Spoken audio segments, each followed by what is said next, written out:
sɔrɔ a bɛ ka kofere électrique fil de bɔ ka t'u feere. kuranko la fɛn bɛ jate kan ka minɛ.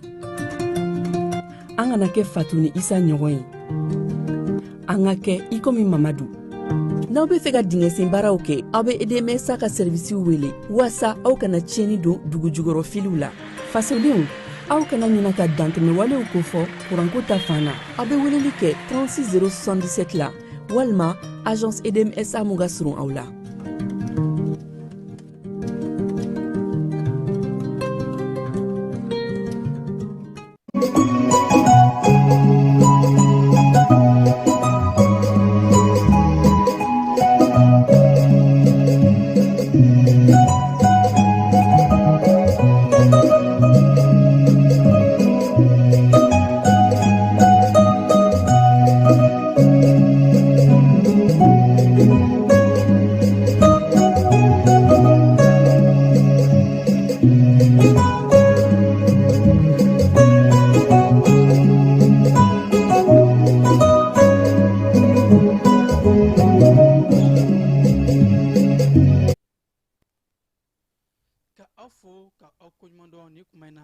sɔgɔlen don an ka kibaruya sira bɛɛ lajɛlen na ka yɛrɛ la k'a fɔ a bɛ biwula in na bamanankan kunnafoni kɔnɔna la ka sanga ni juma o ti kalo tile 21 san 2026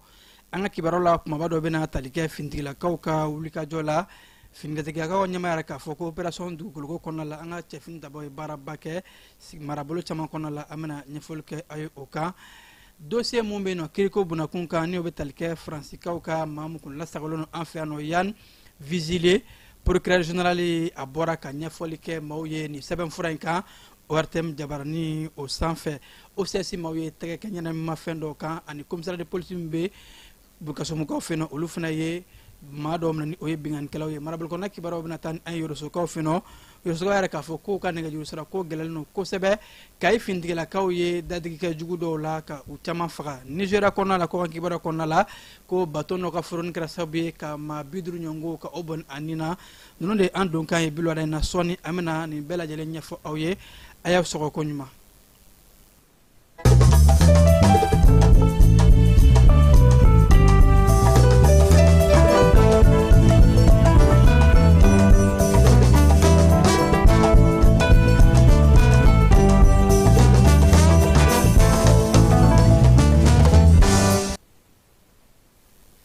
an bɛ foli kurakura k'a di aw ma an b'an ka kibaruya daminɛ ni finitigilakaw ka wulikajɔ ye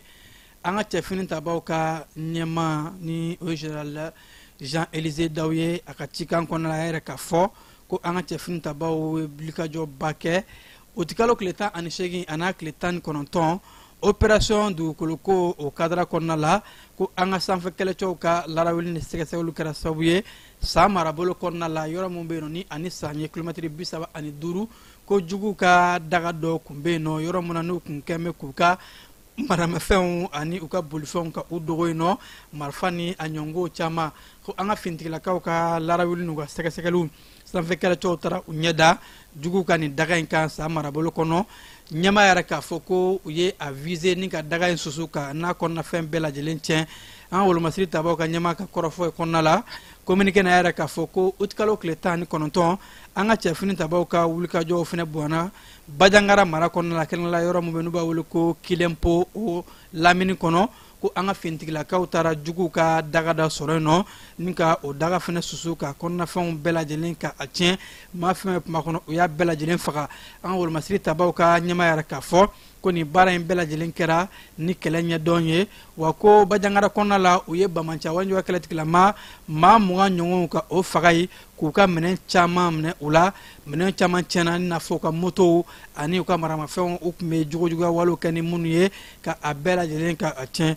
wolomasiri tabaw ka ɲɛma yɛrɛ k'a fɔ ko wulikajɔw bɛ ka kɛ yaasa susuli mun kɛra halisa k'a lajɛ maa minnu bɛ a ɲini k'u bɛ boli ka olu fana ka u susu ka yɔrɔ in furan ka jɛ ni ka jugu ninnu bɛɛ lajɛlen ka u daji an ka cɛfini tabaw ka ɲɛma yɛrɛ k'a fɔ ko finitigilakaw bɛ kɔkɔrɔmadonni mun ni an ka maaw bɛ ka ta ka ɲɛsin finitigilakaw ma population k'u ka dɔ fara halisa kɔkɔrɔmadonni kan finitigilakaw ye kalikan mun di k'a fɔ u bɛ malidenw ni bololafɛnw lakana u bɛ ka baara kɛ o kalikan kelen kan jamana sibiri ɲɛ kelen ko o ti to yen n'an ka finitigilakaw tɛ susuli kɛ yɔrɔ min na ka juguw kɛlɛ ka jamana in lafiya wa ko bɛɛ lajɛlen ka basigi sɔrɔ bɛɛ ka hakilinatigɛ sɔrɔ k'a fɔ cɛfini tabɔ bɛ baara la su ni tile wa dɔ bɛ ka fara u ka galabu foni kan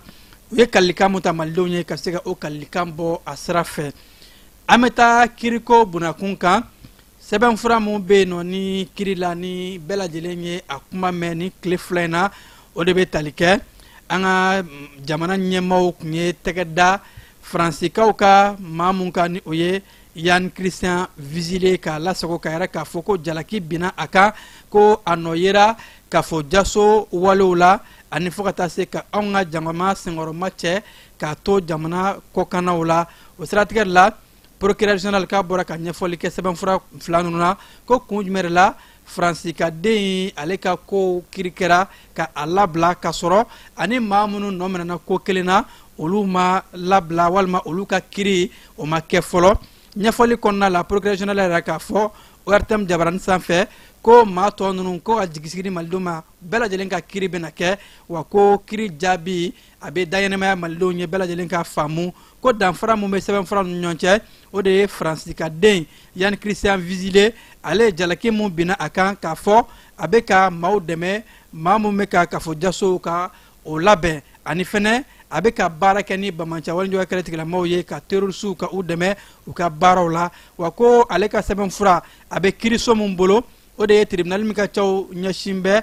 terrorisme kɛlɛli ma ani fo ka taa se kojuguba minnu bɛ kɛ an ka jamana kɔkannaw la dancɛw ani kɔkannaw la ko pôle de lutte contre le terrorisme et des crimes transfrontaliers ko ale bɛ o de ka bolo kan kojugu minnu bɛ an ka jamana dancɛw tɛmɛ ko Yann Christian Vigile ale ka baaraw o bɛ bila o de kadara kɔnɔ wa ko a nɔ minɛna mun na fɛnɛ a bɛ fɛ ka jamana basigi tiɲɛ ko sûreté extérieure de l'État ka jamana basigi tiɲɛ jamana kɔkan ko ale ka nɔminɛliw la o sɛbɛnfura bɛ a kɔnɔ o de la ale ni tɔ ninnu ka kiri o bɔra ɲɔgɔn na ani fo ka taa se a bɛ mun ka bolo kan fɛnɛ o de